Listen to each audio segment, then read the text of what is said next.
কানাডায় বসবাসরত প্রবাসীদের জন্য ভোটার নিবন্ধন এবং জাতীয় পরিচয়পত্র সেবা কার্যক্রম চালু করল বাংলাদেশ নির্বাচন কমিশন। স্থানীয় সময় বৃহস্পতিবার অটোয়ায় এই কার্যক্রমের উদ্বোধন করেন প্রধান নির্বাচন কমিশনার এএমএম নাসির উদ্দিন। প্রধান অতিথির দেয়া বক্তব্যে তিনি বলেন, গণতন্ত্রকে অন্তর্ভুক্তিমূলক করতে হলে বিশ্বের নানা প্রান্তে থাকা প্রবাসীদের ভোটাধিকার প্রয়োগের সুযোগ থাকা অপরিহার্য। কানাডা থেকে সহকর্মী তানভীর ইউসুফ রনির পাঠানো প্রতিবেদনে থাকছে বিস্তারিত।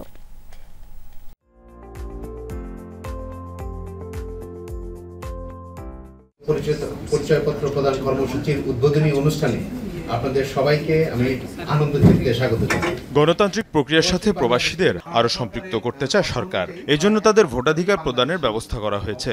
এখানে বসবাস করেন। সরকারের এমন উদ্যোগের অংশ হিসেবে কানাডা সফরে প্রধান নির্বাচন কমিশনার এএম নাসির উদ্দিন বৃহস্পতিবার উদ্বোধন করেন বাংলাদেশি নাগরিকদের ভোটার নিবন্ধন ও এনআইডি প্রদান কার্যক্রমের। এ সময় তিনি বলেন, গণতন্ত্রকে অন্তর্ভুক্তিমূলক করতে প্রত্যেক নাগরিকের ভোট দেওয়ার সুযোগ থাকা অপরিহার্য। এই ভোট দেওয়ার জন্য আমরা ফ্রম ডে ওয়ান আমরা 24শে নভেম্বর 2024 দায়িত্ব নিয়েছি। কাজ শুরু করেছি আরো হয়তো 3-4 দিন পরে। প্রথমে আমরা সিদ্ধান্ত নিয়েছি যে আমাদের যে এক্সপার্টরা যে কন্ট্রিবিউশন রেখেছে, we must bring them to the hold of election.